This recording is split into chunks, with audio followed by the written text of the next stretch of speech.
सुश्री Nivedita are भिड़े, विवेकानंद केंद्र, कन्याकुमारी।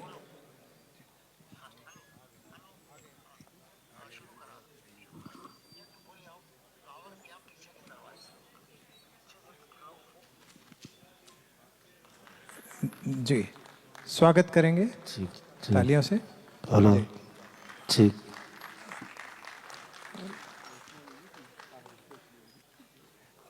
कृपया आपका वक्तव्य प्रारंभ करेंगे। हेलो जी,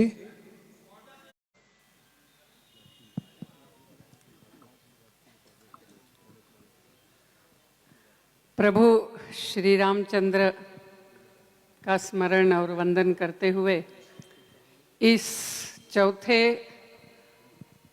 विश्व रामायण कॉन्फ्रेंस में आप सभी को मेरा नमस्कार। आज उद्घाटन सत्र में परम पूज्य जगत गुरु श्री रामभद्राचार्य ने एक बहुत ही सुंदर राम की परिभाषा हमें बताई। राष्ट्रस्य मंगलम यस्मात् सह रामः। राष्ट्र का मंगल जिससे होता है, जो करता है, वह राम है। अभी श्री रामचंद्र ने हमें जीवन कैसे जीना है ये मार्ग दिखाकर हमें अभी उसका पालन करना है। यानी एग्जैक्टली क्या करना है, ऐसा प्रश्न हमारे मन में आ सकता है कि आज के परिप्रेक्ष्य में हमें क्या करना है। राम के बारे में और एक जो बहुत अद्भुत बात रामायण में 2-3 बार आती है, ऋषि भी कहते हैं और शत्रु भी कहते हैं, यानी मारीच स्वयं बताता है और ऋषि भी कहते हैं। वह बात है रामो विग्रहवान धर्मः, यानी धर्म का यदि कोई साक्षात रूप है, धर्म यदि रूप धारण करता है तो वह राम है। रामो विग्रहवान धर्मः। और धर्म इस राष्ट्र का प्राण है। ये बार बार ऋषि मुनियों ने हमें बताया, स्वामी विवेकानंद ने बताया, श्री अरविंदो ने हमें बताया कि सनातन धर्म ही इस राष्ट्र की राष्ट्रीयता है। तो फिर जब हम कहते हैं कि धर्म ही राष्ट्र का प्राण है, तो धर्म क्या है? आज दुर्दैव से हमने धर्म का जो अनुवाद किया है वह रिलीजन करके किया है। तो धर्म रिलीजन नहीं है। रिलीजन यानी कोई एक भगवान, प्रार्थना करने का एक तरीका, बताने वाला कोई एक सेंट्रलाइज अथॉरिटी, ऐसा धर्म की परिभाषा भारत की नहीं है। इसीलिए धर्म रिलीजन नहीं है। दूसरा ऐसा है कि धर्म यानी हम केवल पूजा पाठ मानते हैं। जैसे हम कहते हैं कि कोई बहुत धार्मिक है, धार्मिक है यानी क्या, वो बहुत पूजा पाठ करता है, जो गंध लगाता है, रुद्राक्ष पहनता है, व्रत वैकल्य करता है, फिर तीर्थ यात्रा जाता है, तो वह धार्मिक हो भी सकता है, नहीं भी हो सकता है। तो धर्म की परिभाषा क्या और धर्म श्री रामचंद्र के जीवन में कैसे दिखता है, ये समझते हुए हमारे जीवन में धर्म आता है तो सही अर्थ से यह इस राष्ट्र का जो प्राण है वो और ऊर्जावान होगा। और जो राष्ट्र पूरे विश्व का मंगल करने की नियति ने ही इसको दायित्व दिया है, ये भारत का नियत कार्य है कि पूरे मानव जाति को ही जीवन उन्नत करने की पद्धति सिखाना, वह पद्धति धर्म है और वह राम के जीवन से हमें समझती है। तो रामायण से, मुख्य रूप से वाल्मीकि रामायण से कुछ बातें लेते हुए हम देखने का प्रयास करेंगे। तो पहला प्रसंग है कि दशरथ अपने सारे जो नगर श्रेष्ठी, मंत्री, उन सबको बुलाते हुए वो कहते हैं कि मैं ऐसा सोच रहा हूँ कि कल राम का राज्याभिषेक हो जाना चाहिए, क्योंकि मैं अभी वृद्ध हो गया। तो सारे बड़े खुश हो जाते हैं, नगर श्रेष्ठी, मंत्री, वो बोलते वो बहुत अच्छी बात, बहुत अच्छी बात। तो दशरथ हंसते हुए कहते हैं कि अरे मैं अभी राजा नहीं रहूंगा, राम राजा बनेगा, इसका आपको किसी को दुख ही नहीं हो रहा है। आप राम राजा बनेंगे इसकी खुशी मना रहे हैं। तो ऐसा क्या विशेष है राम में कि जिसके कारण आप इतने खुश हो गए, तो उस समय वे सारे राम के गुण बताते हैं। मैं उसमें से सिर्फ 2-3 बातें बताऊंगी। एक वो कहते हैं कि राम जो है वो स्मित पूर्वाभाषी है। स्मित पूर्वाभाषी यानी जो दूसरों से पहले ही अपने से बात शुरू करते हैं, हंसते हुए बात करते हैं। बहुत बार हम अपने पद के या अपने सो कॉल्ड इसके इसमें आते हुए दूसरा हमें अभिवादन भी कर रहा है तो भी बड़े लंबे चेहरे से उसको जैसे स्वीकार किया नहीं किया हम चले जाते हैं। लेकिन राम जो राजा ही बनने वाले थे, जो युवराज थे, चारों पुत्रों में सबसे बड़े थे, वह स्मित पूर्वाभाषी थे। दूसरा वो बताते हैं कि राम को हम सबके नाम पता है, हमारे ही नाम नहीं, हमारे परिवारों में कौन कौन है, फिर अपने पूरे अयोध्या में कौन ऐसे है, कौन अच्छे अच्छे पाठशाला चलाते हैं, कौन युद्ध में अच्छे हैं, उनको सबके नाम पता है। वे सबके साथ बड़े प्रेम से बात करते हैं, अपनेपन से बात करते हैं। तो इससे ही धर्म का जो पहला अंग है वह है अपनेपन से व्यवहार करना, क्योंकि धर्म का आधार ही इस अस्तित्व की एकात्मता है। हम इस पूरे अस्तित्व को अलग अलग नहीं देखते हैं। हम कहते हैं ये पूरा विश्व जो है, अस्तित्व जो है, वो परस्पर जुड़ा हुआ, परस्पर संबंधित, परस्परावलंबी है। हम तो कहते हैं कि यह ईश्वर ही सर्वत्र व्याप्त है, ईशावास्यमिदं सर्वम। या जैसे विष्णु सहस्त्र नाम में हम विष्णु के नाम लेते हैं तो उसमें पहला नाम है ओम और दूसरा आता है विश्वम। ओम विश्वम विष्णुर्वषट्कारो, ऐसा वो विष्णु सहस्त्र नाम शुरू होता है। तो हमारे लिए ये जो सारा विश्व है वह ईश्वर का प्रत्यक्ष रूप है, और जो मुझ में है, मैं स्वयं ईश्वर स्वरूप हूं, जो मुझ में है वही सब में है। इसीलिए हमारे यहाँ अभिवादन करने का क्या तरीका है, हम नमस्ते कहते हैं, या हम राम राम कहते हैं, या हम जयराम जी की कहते हैं। यानी मैं आपको सिर्फ नहीं देख रहा हूं, आपका बाह्य रूप नहीं देख रहा हूं, तो आपका जो मूल स्वरूप राम है।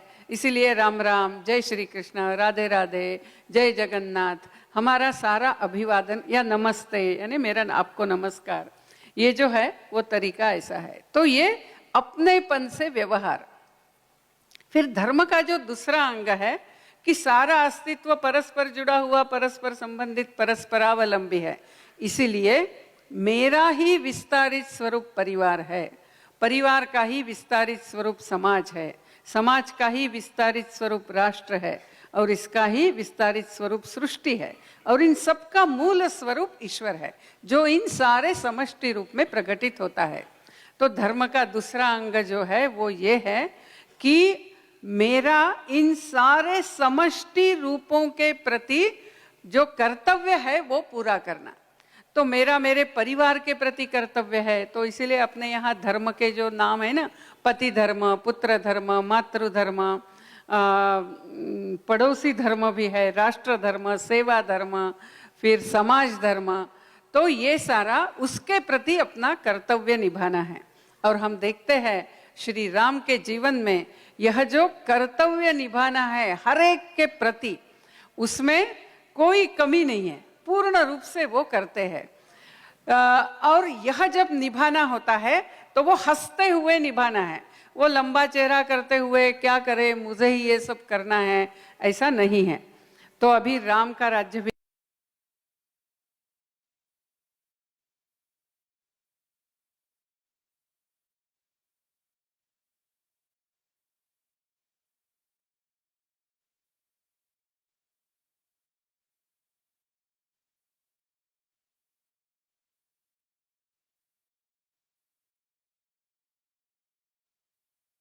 वही करना, जो मैं नहीं हूं वो दिखाना नहीं, चाहे कुछ मिनट के लिए क्यों ना हो। और श्री राम वहां से निकलते हैं, वो कौशल्या माता को बताते हैं, वो तो रोती रहती है और वो कहती है मैं भी साथ में आऊंगी। वो माँ को बहुत समझाते हैं और बाद में तब तक लक्ष्मण को पता चलता है, सुमित्रा को पता चलता है, और राम अपने कक्ष में आते हैं, सीता माई को बताते हैं कि मुझे वन में 14 बरस जाना है। देखिए, ये जो रामायण है ना, जो वाल्मीकि लिखते हैं, वो कहते हैं कि मैं ये रामायण काव्य लिख रहा हूं जो सीतायाश चरितम महत, जो सीता का महान चरित्र है। क्योंकि इसमें सीता का बड़ा अद्भुत शांत, यानी जैसे राम की शक्ति बनकर जैसा सीता का पूरा चरित्र है, इसीलिए वाल्मीकि लिखते हैं कि रामायणम काव्य में लिख रहा हूं, लेकिन ये है तो सीतायाश चरितम महत। सीता भी कुछ पूछती नहीं है कि अच्छा आपको आपके पिताजी या कैकेयी माता वन में क्यों भेज रहे हैं, कुछ नहीं। वो कहती है आप वन में जा रहे हैं, मैं भी आपके साथ आऊंगी। पूरे अयोध्या के महल में ये प्रश्न न पूछने वाले क्यों, ऐसे केवल 2 व्यक्ति हैं। यानी ऑफ कोर्स राम तो पूछते ही नहीं है, उसके अलावा केवल 2 व्यक्ति हैं, एक है सीता और दूसरी है सुमित्रा। सुमित्रा भी पूछती नहीं है। सुमित्रा तो जैसे लक्ष्मण कहता है कि मुझे राम के साथ जाना है, वो कहती है जरूर जाओ, और अभी दशरथ के जगह पे तुम्हें राम है, मेरे जगह पे तुम्हें सीता है, और वन ही तुम्हारी अयोध्या है, जरूर जाओ। गच्छ गच्छ तात, वो 2 बार गच्छ गच्छ कहती है। वो उसका पुत्र है, फिर भी यह सुमित्रा है। और सीता भी एक शब्द से पूछती नहीं है। और कौशल्या का तो पुत्र है, वो रो रही है, तो जब वो रो रही है, सुमित्रा उसको कहती है कि मनुष्य के जीवन में धर्म का मार्ग चुनने का ऐसा कठिन प्रसंग कभी कभी ही आता है, जो धर्म संकट है। और ऐसे समय जो धर्म का मार्ग चुनता है वो हमेशा सबके हृदय में बसता है। और श्री राम को ये अवसर मिला है तो आप रो क्यों रही है, ये तो भाग्य है। और ऐसा कहते हुए वो कौशल्या का सांत्वन करती है। सांत्वन करने का तरीका देखिए, सांत्वन ऐसा नहीं है जाने दो क्या करेंगे, कई ऐसी है मैं देख लूंगी वगैरह, ऐसी कोई बात नहीं है। यानी परिवार की सुसंस्कृतता कैसी है यदि हम धर्म का पालन कर रहे हैं। फिर राम निकलते हैं वन में जाने के लिए। जैसे वो रथ में बैठे हैं और रथ जा रहा है, हम सब जानते हैं कि अयोध्या के लोग रोते हुए उनके पीछे पीछे जाते हैं कि राम मत जाओ मत जाओ। गदी माड़गुड़ करने बहुत ही सुंदर गीत रामायण में गीत लिखा है, राम चालले तो तरसत पथ, थाम्ब सुमंता थाम्बवी रे रथ। यानी राम जहां से जाते हैं वही सतपथ है, सुमंता रुक जाओ, हम भी राम के साथ जाना चाहते हैं, इतना वेग से रथ मत लेकर जाओ। और ऐसा रथ जा रहा है, तब राम देखते हैं कि वृद्ध, अतिशय तपोवृद्ध सम्माननीय व्यक्ति भी वो रथ के पीछे पीछे आ रहे हैं कि हमारे राम को मत लेकर जाइए।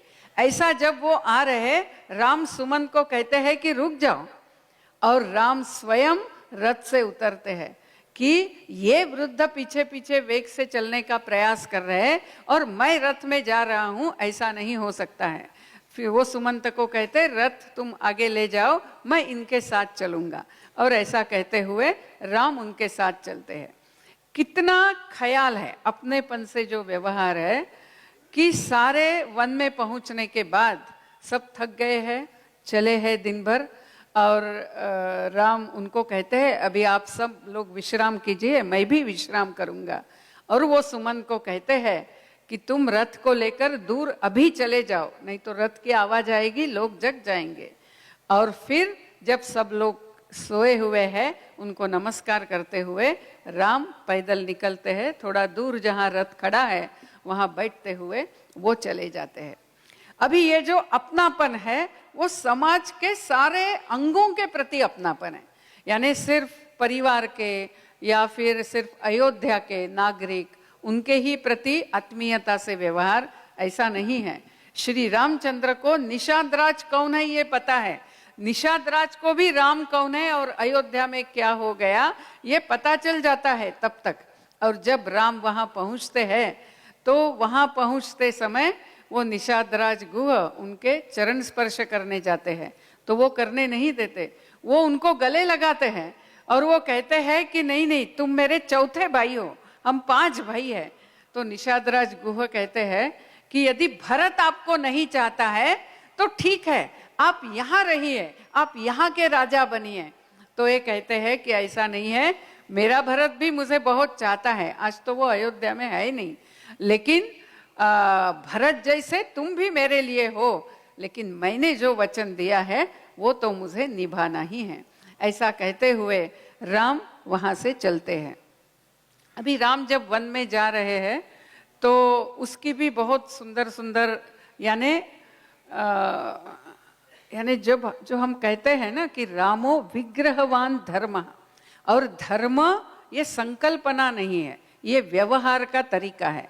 और वो व्यवहार कैसे करना है तो वह राम के जीवन से हम सीखते हैं। इसीलिए पहले कहते थे ना ऋषि, सत्यम वद धर्मम चर। धर्मम वद नहीं, धर्म पे डिस्कशन नहीं होता है, धर्म का आचरण कैसे करना, ऐसी ही चर्चा पूरे रामायण महाभारत में सतत होती है। हम उनको इतिहास कहते हैं क्योंकि धर्म इस राष्ट्र का प्राण है, और धर्म का पालन कैसे करना ये इन दो कथाओं से जो हो गई इतिहास में, उससे हमें सिखाया गया है। अभी राम वन में जाते हैं और वन में एक कुटी बनाते हुए जब वो वहां रुके हैं, उसी समय लक्ष्मण को कुछ दिनों के बाद दूर से बहुत धूल दिखती है। तो वो पेड़ पे चढ़ के देखता है तो उसको अयोध्या के जो ध्वज है वो दिखते हैं दूर से। तो वो कहता है कि अपने बड़े भैया को कहते हैं कि भरत आपको यहाँ भी स्वस्थ नहीं रहने देगा, वो पूरी सेना यहाँ आ रही है। तो राम कहते हैं कि लक्ष्मण, फिर से धर्म का पालन कैसे करना, किसी को समझे बिना उसको क्या करना है, हमने उनका लेबलिंग नहीं करना है जो हम हमेशा करते हैं, और इसके कारण अपने संबंध बिगड़ते हैं।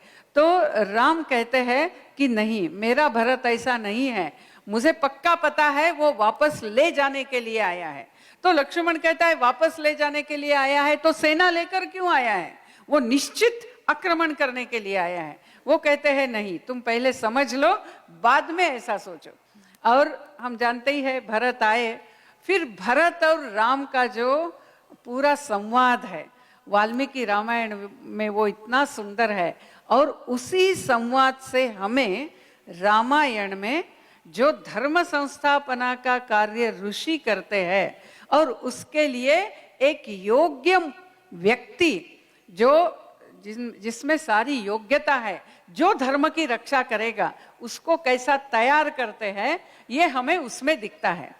यानी चर्चा तो बहुत चलती है, मैं वो संवाद बताऊंगी नहीं, लेकिन उस संवाद में एक बहुत यानी बहुत कुछ, भरत ये भी कहता है कि मैं मेरे प्राण दे दूंगा, मैं यहाँ से जाऊंगा नहीं। राम उसको एक एक करके समझा रहे हैं, सारे ऋषि मुनि भी बैठे हैं, उसमें जाबाली भी है, वामदेव है, सब कुछ है, और सारे भी राम की परीक्षा ले रहे हैं कि राम क्या जवाब देते हैं। जैसे वामदेव ऋषि ने बोला कि देखो, जिस पिता ने तुमको आदेश दिया वो तो अभी है नहीं, वो तो चले गए, तो अभी क्यों मानना है।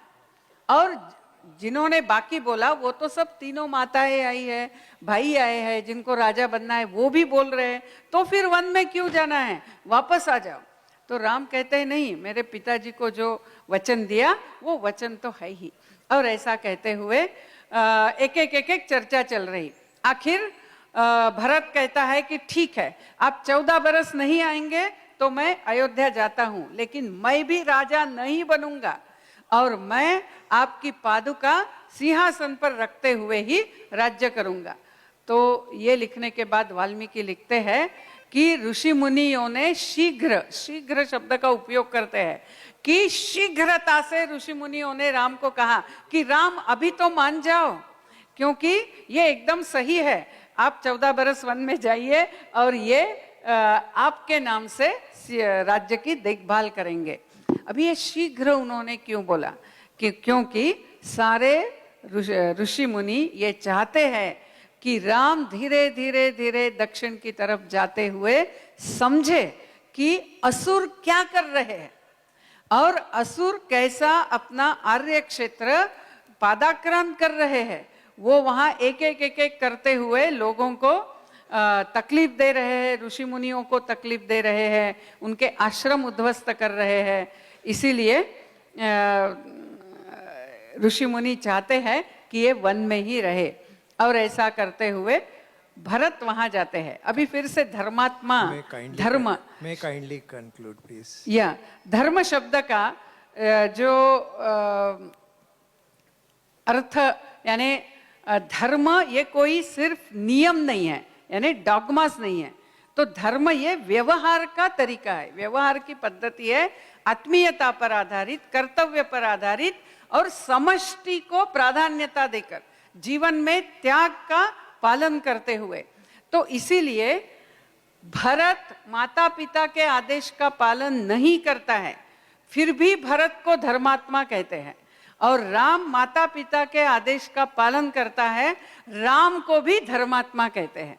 राम भी धर्मात्मा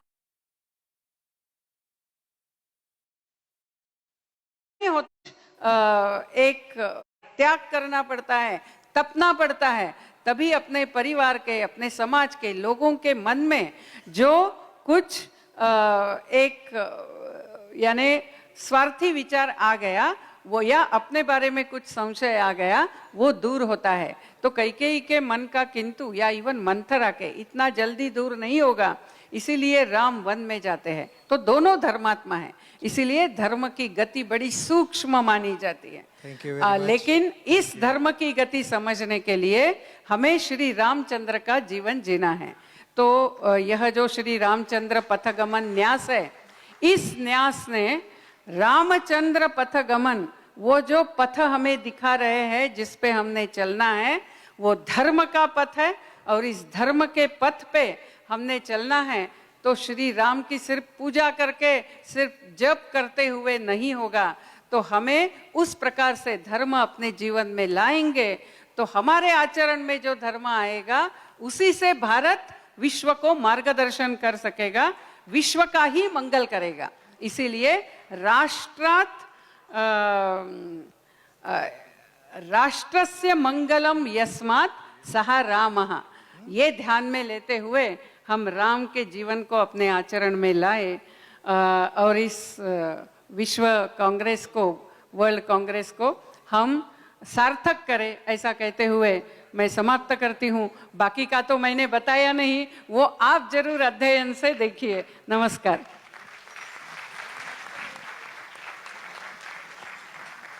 बहुत बहुत धन्यवाद सुश्री